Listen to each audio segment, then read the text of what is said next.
Well, it's a blessing for me to be able to bring the word this morning. It's the second time that I've been able to do that since we moved here to Thailand. ก็รู้สึกขอบพระคุณนะครับแล้วก็พระเจ้านะครับแล้วก็รู้สึกเป็นพระพรนะครับที่ได้มาแบ่งปันที่นี่เป็น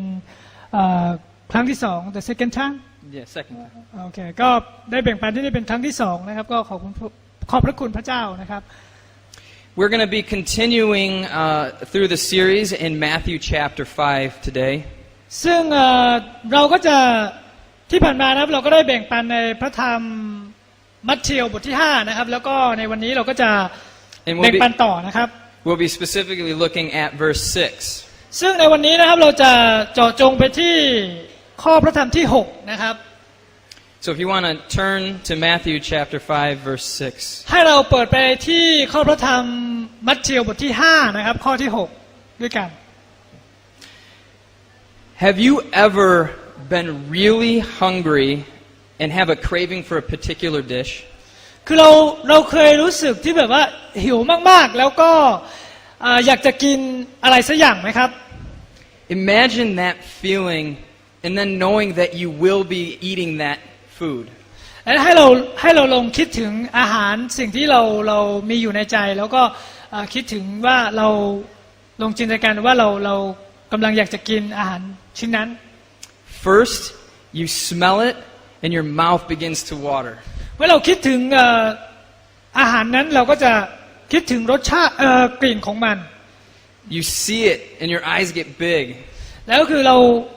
ราเห็นอาหารนั้นแล้วก็เราก็ทำตาโต And then finally, you taste it. และสุดท้ายเราก็ชิมมัน Maybe you're like me and you enjoy playing soccer. ซึ่งบางครั้งคุณอย่างผมนะครับก็ชอบเล่นฟุตบอล After playing for a while, I really need to rehydrate my body. และคือบางครั้งคือหลังจากที่เล่นได้ไปสักพักหนึ่งก็จะอยากจะกินน้ำ At that point, there's only one thing I'm looking for, and it's a cold bottle of water. ซึ่งณตอนนั้นเนี่ยก็คือสิ่งหนึ่งที่เขาคิดถึงก็คือน้ำเย็นๆสักขวดหนึ่ง The desire to eat and drink is intrinsic to all human beings. ซึ่งความปรารถนานะครับที่อยากจะกินหรือว่าดื่มนั้นเป็นเรื่องที่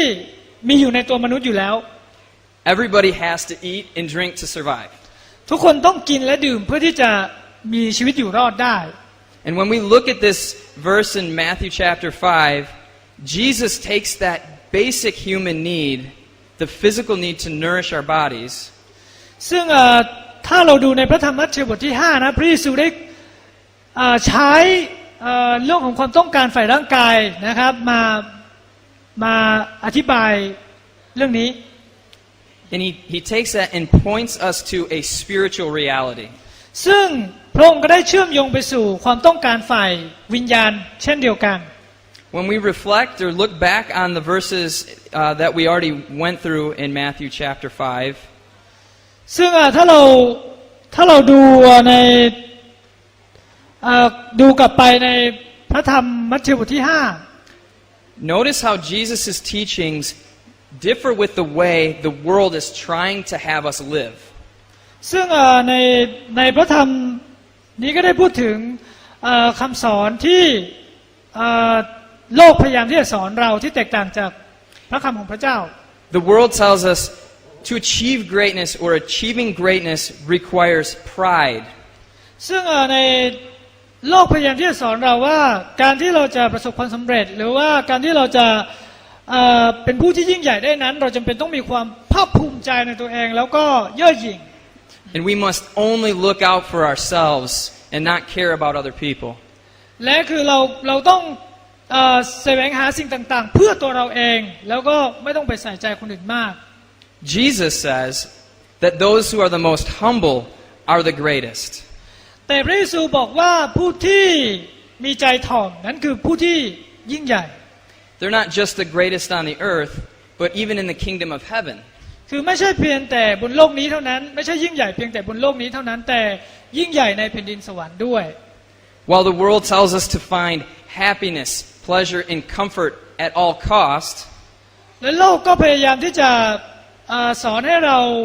แสวงหาความสุขแล้วก็สันติความสุขแล้วก็ความสนุกสนานแล้วความสะดวกสบายในทุกวิถีทาง Jesus says true happiness and peace comes through acknowledging our sin and relying upon Him. ซึ่ง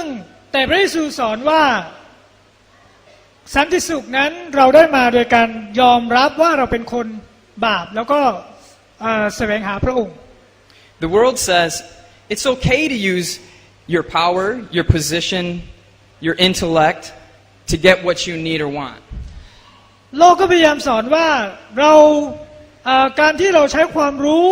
ปัญญาของเราแล้วก็ความสามารถของเราเนี่ยในการแสวงหาสิ่งต่างๆเนี่ยเป็นเรื่องที่โอเคนะเป็นเรื่องที่ทำได้ Even if others are hurt in the process. ถึงแม้ว่าจะทำให้คนอื่นเนี่ยได้รับความเจ็บปวดในวิธีการเหล่านั้น But Jesus says we must live with compassion and understanding. แต่พระเยซูบอกว่าการดำเนินชีวิตของเราควรจะเป็นชีวิตที่ปิดล้อมด้วยความรัก And here in verse 6 we see Jesus correcting our very desires. ซึ่งในข้อพระธรรมที่6นะคือพระเยซูก็พยายามที่จะบอกให้เราเนี่ยก็คือแก้ไขความปรารถนาในใจของเราให้ถูกต้อง Before we can choose what actions to make in life, we must understand that there is a right and a wrong. ก่อนที่เราจะแสดงการกระทำหรือว่ามีความปรารถนาอะไรนั้นคือเราต้องเข้าใจว่าบนโลกนี้มีสิ่งที่ถูกและผิด There is truth and we can know it. ซึ่งและก็มีความจริงที่เป็นสิ่งที่ถูกต้องที่เราควรจะรู้ Satan often tries to water down what we believe are right and wrong. แต่มารซาตานก็พยายามที่จะทำให้สิ่งที่ถูกหรือผิดเนี่ยก็คือเป็นสิ่งที่เบาบาง Arguments are made from philosophy debating on what is truth or moral. ก็ได้มีปรัชญามากมายที่พยายามที่จะโต้แย้งนะก็คือเกี่ยวกับสิ่งเหล่านี้ว่าอะไรคือสิ่งที่ถูกต้องเป็นสิ่งที่มีศีลธรรม And many of our beliefs are made based upon the culture that we grew up in. และความเชื่อของเราก็มาจากพื้นฐานแบ็กกราวด์ความรู้ในการเลี้ยงดูเราตลอดที่ผ่านมา But there is only one standard of truth and God Himself sets that standard. แต่ไม่ว่าจะยังไงก็ตามนะครับก็คือมีพระคัมภีร์นะครับก็คือเป็นมาตรฐานการดำเนินชีวิตของเรา And that brings us to the first point if you're going to write in your outline in the bulletin. ซึ่งถ้าเราดูในใบแทรกนะครับก็จะมีข้อมีให้เรากรอบข้อมูลลงไปเนาะซึ่งตรงนั้นก็คือให้เราเติมว่าเป็นพระคัมภีร์ไบเบิล We have the standard by which God wants us to live right in our very hands. เรามีพระคัมภีร์ไบเบิลอยู่ในมือของเรานะที่เป็นมาตรฐานการดำเนินชีวิตของเรา It's in the Bible. ซึ่งอยู่ในชีวิตของเราแล้วอยู่ในพระคัมภีร์ไบเบิลแล้วนะครับ And it's rooted in God's character. ซึ่งพระคัมภีร์ไบเบิลก็เป็นสิ่งที่บ่งบอกถึงพระลักษณะของพระเจ้า Therefore, it never changes. และพระลักษณะของพระเจ้านี้ไม่สามารถที่จะเปลี่ยนแปลงได้ I want us to look at a couple verses from Psalm 19. ก็คือให้เราดูในพระธรรมสดุดีบทที่19 verses 7 to 9. ข้อที่7ถึง9นะครับสดุดีบทที่19ข้อที่7ถึง9 It says, "The law of the Lord is perfect, reviving the soul. The testimony of the Lord is sure, making wise the simple. The precepts of the Lord are right, rejoicing the heart. The commandment of the Lord is pure, enlightening the eyes. The fear of the Lord is clean, enduring forever. The rules of the Lord are true and righteous altogether." ในพระธรรมสดุดีนะครับบทที่19ข้อ7ถึง9กล่าวไว้ว่ากฎหมายของพระเจ้ารอบคอบและฟื้นฟูจิตวิญญาณกฎเกณฑ์ของพระเจ้านั้นแน่นอนกระทำให้คนรู้น้อยมีปัญญา ข้อบังคับของพระเจ้านั้นถูกต้องกระทำให้จิตใจเปรมปรีและบัญญัติของพระเจ้านั้นบริสุทธิ์กระทำให้ดวงตากระจ่างแจ้งความยำเกรงพระเจ้านั้นสะอาดหมดจดถาวรเป็นนิจกฎหมายของพระเจ้าก็สัตย์จริงและชอบธรรมทั้งสิ้น A question often asked is, what will make you happy? คำถามที่เรามักจะพบบ่อยๆก็คือว่าอะไรทำให้เรามีความสุข Some might say a better job. บางคนอาจจะบอกว่าเป็นงานที่ถ้าได้งานที่ดี Having more money or getting married. ก็คือหรือว่าจะมีเงินที่มากขึ้นร่ำรวยขึ้นหรือว่าจะเป็นเรื่องของมีชีวิตแต่งงานที่ดี Having kids or getting a degree. หรือว่าจะมีวุฒิการศึกษาที่ดี Oftentimes, we work tirelessly for the things that we think will bring us satisfaction. แต่ว่าถ้าเราดูดีๆแล้วนะครับเราก็จะเหนื่อยกับสิ่งเหล่านั้นที่เราคิดว่าทำให้เรามีความสุข And we do that instead of looking to what God is offering us. เราทำสิ่งเหล่านั้นแทนที่เราจะมองไปที่สิ่งที่พระเจ้าประทานให้เรา Every one of us is born with a desire to live selfishly and apart from God. แต่มนุษย์เราทุกคนนั้นก็คือเกิดมาแล้วเรามีความเห็นแก่ตัวแล้วก็มีการดำเนินชีวิตที่เหินห่างจากทางของพระเจ้า In Romans chapter 3 verses 10 to 11, ในพระธรรมโรมนะบทที่3ข้อ10ถึง11 it says, "No one is righteous. No, not even one. No one understands. No one seeks after God." ในพระธรรมนี้กล่าวไว้ว่าไม่มีผู้ใดเป็นคนชอบธรรมสักคนเดียวไม่มีเลยไม่มีคนที่เข้าใจไม่มีคนที่แสวงหาพระเจ้าเขาทุกคนหลงผิดไปหมดเขาทั้งปวงเลวทรามเหมือนกันทั้งสิ้นไม่มีสักคนเดียวที่กระทำดีไม่มีเลย We are created to worship. มนุษย์เราทุกคนเนี่ยถูกสร้างมาเพื่อที่จะนมัสการอะไรสักอย่าง We will give our energy and our affection to something. เรามักจะให้พลังของเรากำลังของเรานมัสการอะไรบางอย่าง Whether that's God or other people. ไม่ว่าจะเป็นคนนมัสการคนหรือว่านมัสการพระเจ้า Maybe it's just things in our life. ซึ่งบางครั้งก็อาจจะเป็นสิ่งใดสิ่งหนึ่งในชีวิตของเรา Satan knows this too. และมันซาตานก็รู้สิ่งนี้ด้วย He knows that we have a tendency to choose to reject God. มันซาตานรู้ว่ามนุษย์เรามีแนวโน้มที่จะปฏิเสธพระเจ้าและกบฏต่อพระเจ้า To do things our own way. เพื่อที่จะทำในสิ่งที่ตามใจของเราเอง I'm guilty of this all the time. และผมก็รู้สึกผิดด้วยในตรงจุดนี้ And He is pleased anytime we choose to act selfishly and worship something created. และคือเราก็มีสิทธิ์ที่จะเลือกที่จะนมัสการสิ่งเหล่านั้นที่ไม่ใช่พระเจ้า Instead of the Creator. ซึ่งแทนที่จะเป็นพระเจ้าแต่เราก็เลือกทำสิ่งที่ตรงข้าม We pour our hearts, our time, and money into things that only bring temporal satisfaction. ซึ่งเราก็นำเอาทุกสิ่งทุกอย่างที่เรามีนะลงทุนไปในสิ่งที่ทำให้เราได้รับความพึงพอใจ We work hard to get a certain job or position. เราทำงานหนักนะเพื่อที่จะได้งานที่มั่นคง And we think this will bring us fulfillment. และตำแหน่งที่ดีนะและคิดว่าสิ่งเหล่านี้จะทำให้เรา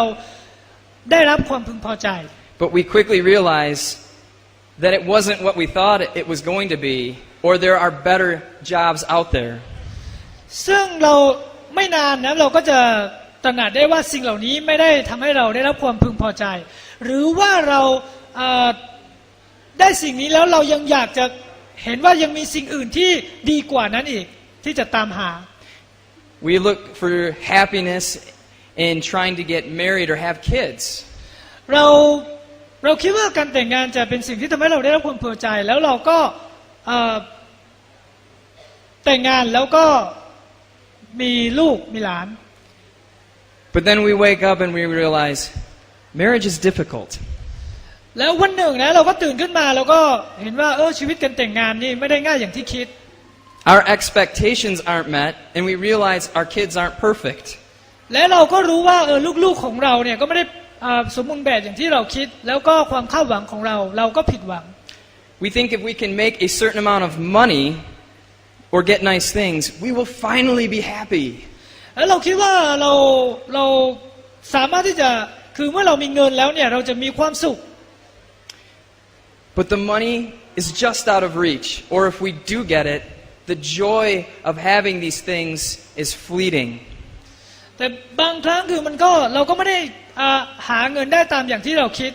หรือว่าเราได้เงินตามอย่างที่เราคิดแต่ว่าความชื่นชมยินดีของเรานั้นก็กลับสูญหายไป Why? Because there are always new things that you can get. ทำไมถึงเป็นอย่างนั้นล่ะครับเพราะว่าคือเรามักจะต้องการสิ่งที่มากกว่านั้นเสมอ Nothing seems to give us that perfect satisfaction we long for. เพราะว่าไม่มีอะไรบนโลกนี้ที่จะทำให้เราได้รับความพึงพอใจ And we are left unfulfilled and discouraged. และเราก็รู้สึกว่าไม่ได้รับการเติมเต็มแล้วก็ทำให้เรารู้สึกท้อแท้ And while we work so hard, God is here the whole time saying, I can make your soul satisfied. และเมื่อเราดูในพระคัมภีร์นะเราก็จะเห็นว่าพระเจ้าก็เชื้อเชิญเรานะว่าพระองค์สามารถที่จะทำให้เราได้รับการเติมเต็มในหัวใจได้ God says those desires to try to bring fulfillment on our own make us slaves to our own sin. พระเจ้าได้สอนเราว่าสิ่งต่างๆที่เราต้องการและเราพยายามที่จะแสวงหาเหล่านั้นไม่ได้ทำให้เราได้รับความพึงพอใจและทำให้เรายังทำให้เราเป็นทาสสิ่งเหล่านั้นอีกด้วย We're stuck in this endless cycle that only brings emptiness. ซึ่งจะทำให้เราตกอยู่ในวงเวียนที่นำไปสู่ความว่างเปล่า Unless we change our focus back to God. เราจะพ้นจากตรงนั้นก็ต่อเมื่อเราเปลี่ยนวงเวียนตรงนั้นก็คือมุ่งโฟกัสไปที่มุ่งสายตาของเราไปที่พระเจ้า I want us to look at Romans chapter 6 verses 16 to 18. อยากจะให้เราดูในพระธรรมโรมนะบทที่10บทที่6นะครับข้อ16ถึง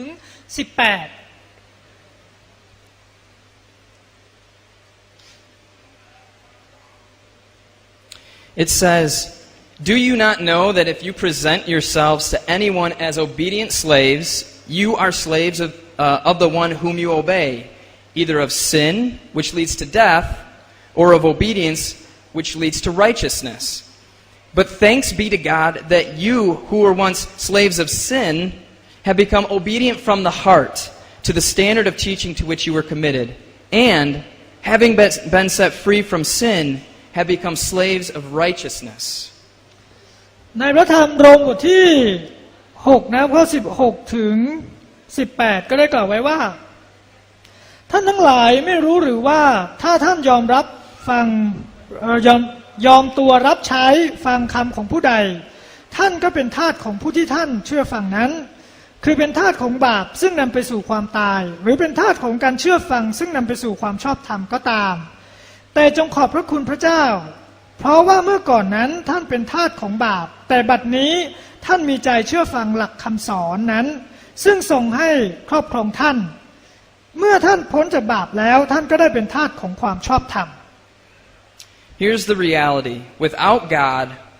we will always choose to follow our own sinful desires. และนี่ก็คือความจริงก็คือว่า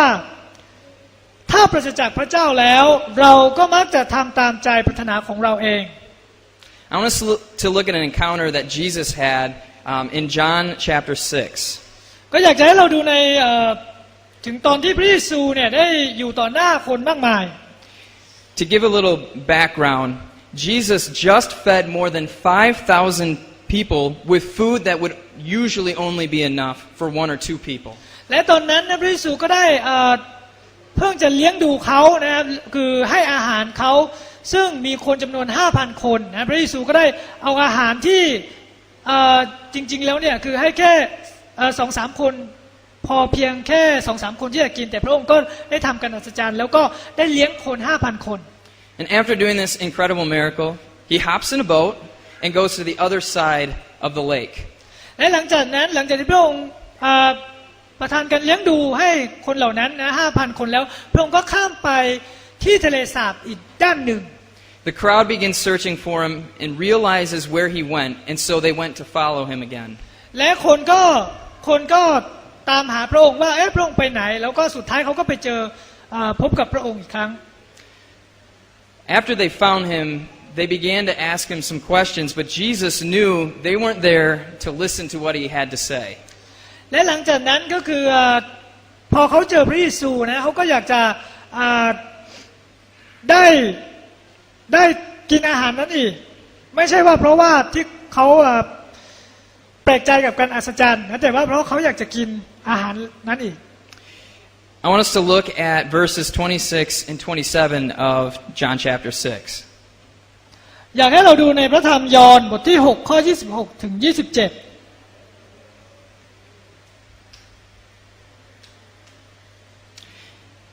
It says, Jesus answered them, "Truly, truly, I say to you, you are seeking me, not because you saw signs, but because you ate your fill of the loaves.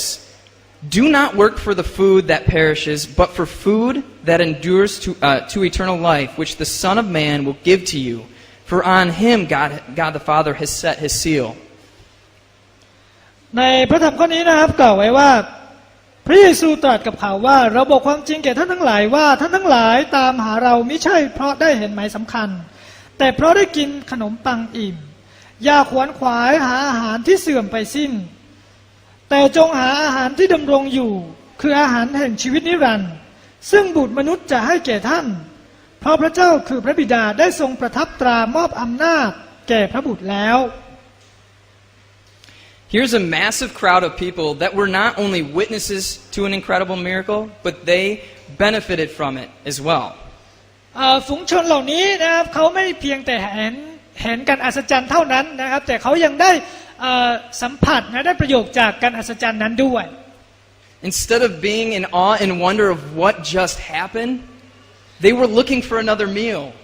แทนที่เขาจะแปลกใจกับการอัศจรรย์นี้นะครับแต่เขากลับอยากจะกินอีก Jesus, as he often does, is trying to help them focus on what is most important. เพราะฉะนั้นคืออย่างที่พระองค์ได้ทำหลายๆครั้งนะครับก็คือว่าพระองค์ก็พยายามที่จะช่วยเขาให้มุ่งความสนใจของเขาไปที่ฝ่ายวิญญาณ Which is not their stomachs, but their souls. ซึ่งเป็นไม่ใช่ความต้องการของฝ่ายเนื้อหนังหรือว่าท้องของเราแต่เป็นเรื่องของความต้องการฝ่ายจิตวิญญาณของเรา He had compassion on them, and he took care of their physical need. ซึ่งพระองค์เนี่ยให้ความใส่ใจกับด้านของร่างกายด้วย But he is most concerned with their spiritual need. แต่สิ่งที่พระองค์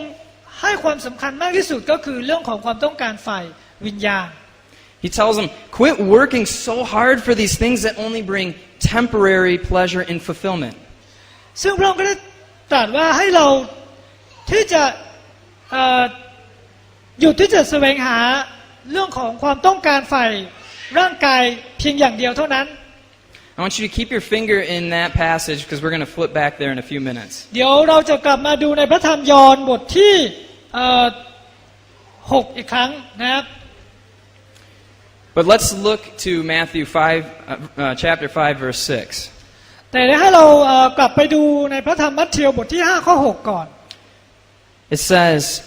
"Blessed are those who hunger and thirst for righteousness, for they shall be satisfied."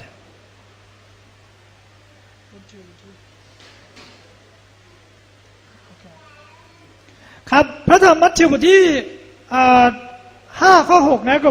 กล่าวไว้ว่าบุคคลผู้ใดหิวกระหายความชอบธรรมผู้นั้นเป็นสุขเพราะว่าพระเจ้าจะทรงให้อิ่มบริบูรณ์ I want us to look at the word righteousness here. อยากจะให้เราโฟกัสที่คำว่าความชอบธรรม It's a word that is used within a relationship context. ซึ่งเป็นคำที่เกี่ยวข้องกับความสัมพันธ์ That means when Jesus is saying it, he is literally saying, hunger and thirst for me, for righteousness can only be found in a relationship with me. ซึ่งนั่นเป็นสิ่งที่พระเยซูกำลังบอกว่าให้เราที่จะกระหายหาพระเยซูเพราะว่าความชอบธรรมนั้นได้มาจากการที่เรามีความสัมพันธ์กับพระเยซูนั่นเอง The righteousness we should be looking for is in a relationship with Jesus. ความสัมพันธ์ที่สำคัญที่เราควรที่จะแสวงหานั่นก็คือความสัมพันธ์กับพระเยซู And that leads us to our second point in the outline. ซึ่งนั่นเป็นถ้าเรามีในสุจิบัตรของเรานะจะมีประเด็นที่สองนะครับซึ่งให้เราเติมคำลงไป We can't earn righteousness. ซึ่งในนั้นเขียนไว้ว่าคือเราไม่สามารถที่จะได้รับความชอบธรรมได้ด้วยตนเองการกระทำของตัวเอง We receive righteousness through Jesus. เราได้รับความชอบธรรมผ่านพระเยซู In Galatians chapter 2 verses 20 and 21, ในพระธรรมGalatians. โอเคกาลาเทียนในพระธรรมกาลาเทียนะบทที่2ข้อ20ถึง20ถึง21 He says, Paul is saying, I have been crucified with Christ. It is no longer I who live, but Christ who lives in me. And the life I now live in the flesh, I live by faith in the Son of God who loved me and gave himself for me. And then he says this, I do not nullify the grace of God, for if righteousness were through the law or by works, by doing things to earn it,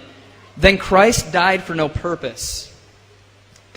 ในพระธรรมกาลาเทียนะบทที่2ข้อ20ถึง21กล่าวไว้ว่าข้าพเจ้าถูกตรึงไว้กับพระคริสต์แล้วข้าพเจ้าเองไม่มีชีวิตอยู่ต่อไปแต่พระคริสต์ต่างหากที่ทรงมีชีวิตอยู่ในข้าพเจ้าชีวิตของข้าพเจ้าดำเนินอยู่ในร่างกายขณะนี้ข้าพเจ้าดำเนินอยู่ด้วยศรัทธาในพระบุตรของพระเจ้าผู้ได้ทรงรักข้าพเจ้าและได้ทรงสละพระองค์เองเพื่อข้าพเจ้าข้าพเจ้าไม่ได้กระทำให้พระคุณของพระเจ้าเป็นโมฆะเพราะว่าถ้าความชอบธรรมเกิดจากธรรมบัญญัติแล้วพระคริสต์ก็ทรงสิ้นพระชนม์โดยเปล่าประโยชน์ I want to look at the words hunger and thirst in this passage as well. ก็อยากจะให้เราดูในพระธรรมนะข้อนี้ที่พูดถึงเรื่องของในพระธรรมที่พูดถึงเรื่องของความหิวกระหาย When we look at these words, it gives the image of someone who is in desperate need of nutrition. ซึ่งถ้าเราคิดถึงคำว่าหิวกระหายเราคิดถึงคนที่กำลังต้องการอาหาร The body is weak or faint. และคือร่างกายกำลังอ่อนแอแล้วก็ไร้เรี่ยวแรง It is of the greatest urgency to get food and water. ซึ่งเป็นอยู่ในช่วงภาวะฉุกเฉินที่ร่างกายต้องการน้ำและอาหาร Think about that feeling when you're so hungry and you feel so faint. แล้วคือเราลองคิดถึงตอนที่เราหิวมากๆแล้วก็ไม่มีเรี่ยวแรง We would do anything to satisfy the need. และเราก็จะพยายามทำทุกสิ่งทุกอย่างเพื่อที่จะให้ความต้องการของเราได้รับการเติมเต็ม Is our desire for God in the Bible that strong? และสิ่งหนึ่งที่อยากจะถามพวกเราก็คือว่าความปรารถนาของเราที่มีต่อพระเจ้านั้นมากขนาดนั้นไหม Listen to the way David talks to God in Psalm 63. ถ้าเราดูในพระธรรมสดุดีบทที่63นะครับที่กษัตริย์ดาวิดได้พูดกับพระเจ้า I'm going to read a few different verses from this psalm, starting with verse 1. ซึ่งก็จะเป็นพระธรรมสดุดีบทที่63ข้อ1แล้วก็ข้อ5ข้อ8แต่เขาจะอ่านเดี๋ยวจะอ่านข้อ1ก่อน He begins by saying, "O God, you are my God. Earnestly I seek you. My soul thirsts for you. My flesh faints for you, as in a dry and weary land where there is no water." In verse 5, if you look down, he says, "My soul will be satisfied as with fat and rich food, and my mouth will praise you with joyful lips." And then in verse 8, "My soul clings to you, your right hand upholds me." ครับในพระธรรมสดุดีบทที่63ข้อ1นะครับก็เขียนไว้ว่าข้าแต่พระเจ้าพระองค์ทรงเป็นพระเจ้าของข้าพระองค์ข้าพระองค์แสวงพระองค์จิตวิญญาณของข้าพระองค์กระหายหาพระองค์เนื้อหนังของข้าพระองค์กระเสือกกระสนหาพระองค์ในดินแดนที่แห้งและอ่อนหวยที่ไม่มีน้ำจิตข้อ5นะครับจิตใจของข้าพระองค์จะอิ่มหนำดังกินเนื้ออย่างดีและไขมันและปากของข้าพระองค์จะสรรเสริญพระองค์ด้วยริมฝีปากที่ชื่นบานข้อ8จิตวิญญาณของข้าพระองค์เกาะติดอยู่ที่พระองค์พระหัตถ์ขวาของพระองค์ชูข้าพระองค์ไว้ Do you sense that dependency upon God? เราจะสังเกตเห็นว่ากษัตริย์ดาวิดนั้นพึ่งพาพระเจ้าอย่างมาก The words he used are very, very strong in his relationship with God. และคำที่กษัตริย์ดาวิดใช้นั้นก็สื่อให้เห็นถึงความสัมพันธ์ที่แน่นแฟ้นกับพระเจ้า David knew what it meant to literally be hungry and without food. กษัตริย์ดาวิดรู้จักความหมายของคำว่าหิวกระหายดี He knew what it meant to be thirsty and not have water. กษัตริย์ดาวิดรู้ว่าการหิวกระหายน้ำนั้นเป็นอย่างไร When he said these things, he was a fugitive in the desert. และในตอนที่กษัตริย์ดาวิดพูดหรือว่ากล่าวข้อพระธรรมนี้นั้นคือเขากำลังอยู่ในระหว่างที่หลบหนี Yet in those times, he didn't grumble against God. แต่สิ่งหนึ่งที่เราเห็นกษัตริย์ดาวิดก็คือว่ากษัตริย์ดาวิดไม่ได้บ่นต่อพระเจ้าเลย Instead, he relied upon God and his character to satisfy his soul. แต่สิ่งหนึ่งที่เราเห็นก็คือว่ากษัตริย์ดาวิดกับพึ่งพาพระเจ้า Jesus challenges us by questioning what our desires are rooted in. และคือพระเยซูก็ได้ท้าทายให้เราที่จะเติมเต็มความปรารถนาของเราโดยพระเจ้า And that leads us to the third point in your outline. และซึ่งก็นำไปสู่ประเด็นที่3นะในใบเส้ของเรา Our desires to hunger and thirst for righteousness comes out of our love for Jesus. ความหิวกระหายความชอบธรรมของเรานั้นเกิดขึ้นได้จากการที่เรามีความรักต่อพระเยซู Jesus repeatedly said throughout his ministry, "If you love me, you will keep my commandments." พระเยซูได้กล่าวครั้งหนึ่งไว้ว่าถ้าท่านรักเราท่านจะประพฤติตามบัญญัติของเรา Because of our sin nature, though, which is often referred to as the flesh, we continually struggle to do what is good. ซึ่งเพราะว่าเรามีธรรมชาติของความบาปนะเพราะฉะนั้นคือเราก็มักจะทำตามใจปรารถนาฝ่ายเนื้อหนังของเรา The Apostle John, he talks about this in one of his letters. ซึ่งในพระธรรม1 ยอห์นนะก็ได้พูดถึงเรื่องนี้ In 1 John chapter 2 verses 15 to 17. ซึ่งเป็น1 ยอห์นบทที่2ข้อ15ถึง17 He says, "Do not love the world or the things in the world. If anybody loves the world, the love of the Father is not in him. For all that is in the world, the desires of the flesh, and the desires of the eyes, and the pride of life, is not from the Father, but is from the world. And the world is passing away along with its desires, but whoever does the will of God abides forever." ครับในข้อพระธรรมนี้นะครับ1 ยอห์นบทที่2นะข้อ15ถึง16ได้15ถึง17นะครับได้เขียนไว้ว่าอย่ารักโลกหรือสิ่งของในโลกถ้าผู้ใดรักโลกความรักต่อพระบิดาไม่ได้อยู่ในผู้นั้นเพราะว่าสารพัดซึ่งมีอยู่ในโลกคือตัณหาของเนื้อหนังและตัณหาของตาและความทะนงในลาภยศไม่ได้เกิดมาจากพระบิดาแต่เกิดมาจากโลกและโลกกับสิ่งที่ยั่วยวนของโลกกำลังล่วงไปแต่ผู้ที่ประพฤติตามพระทัยของพระเจ้าจะดำรงอยู่เป็นนิจ I want us to flip back to John chapter 6. อยากจะให้เรา เปิดกลับไปที่พระธรรมยอห์นบทที่6นะครับ You can see how Jesus continues to respond to the crowd that was following him. ซึ่งเราจะสังเกตเห็นว่าพระเยซูก็พยายามที่จะตอบสนองต่อสิ่งที่พยายามที่จะตอบฝูงชน Remember, they were looking for food and another miracle. และคือเราอย่างที่เราได้พูดไว้ก่อนหน้านั้นคือเขาพยายามที่จะมองหาอยากจะได้กินอาหารอีกแล้วก็อยากจะเห็นการอัศจรรย์ So he tells them of a bread that he will give.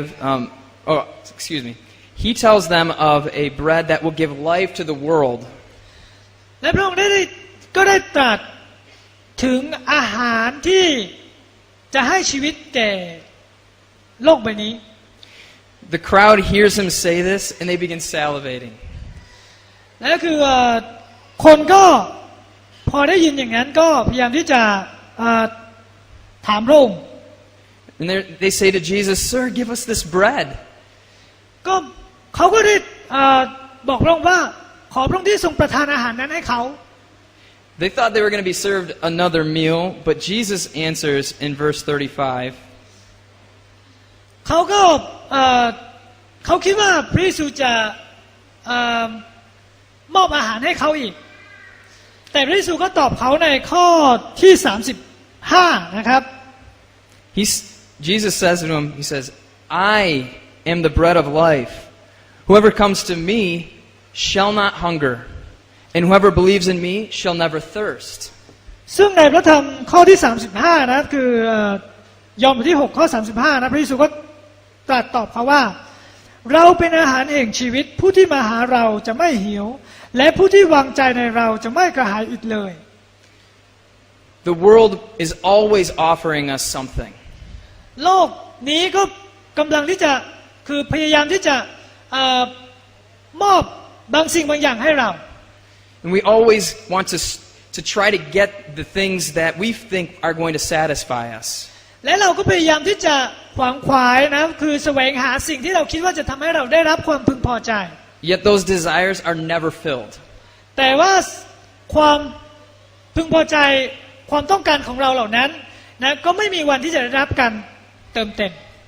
And Jesus says, "I'm the only one who can satisfy those desires." และพระเยซูก็ตรัสชัดเจนว่าเราคือผู้เดียวนะที่จะทำให้ท่านได้รับความพึงพอใจ We are given the promise that if we give up our attempts to find satisfaction on our own, Excuse me one more time. we are given the promise that if we give up our attempts to find satisfaction on our own, ก็คือเราก็ได้รับพระสัญญานะว่าถ้าเราหยุดที่จะแสวงหาความพึงพอใจด้วยตัวเราเอง and if we follow after Jesus instead, และเราติดตามพระเยซู that is when we will truly find satisfaction and peace in our souls. และเมื่อเราติดตามพระเยซูแล้วเราจะได้รับ